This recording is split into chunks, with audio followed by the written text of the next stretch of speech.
को है speed news के साथ मैं हूं हिना जुबैर। चलिए स्पीड न्यूज की शुरुआत करेंगे इस वक्त की सबसे बड़ी खबर के साथ जो कि आ रही है जम्मू कश्मीर से।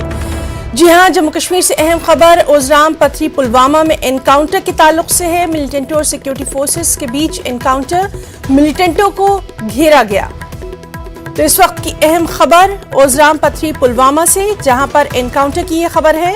मिलिटेंटों और सिक्योरिटी फोर्सेस के बीच एनकाउंटर, मिलिटेंटों को घेरा गया।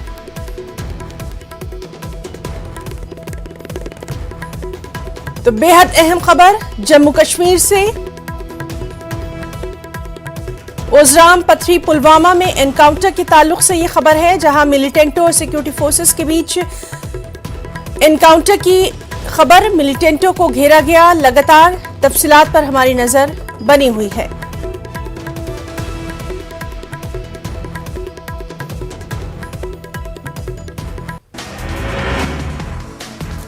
रामबन के राजगढ़ में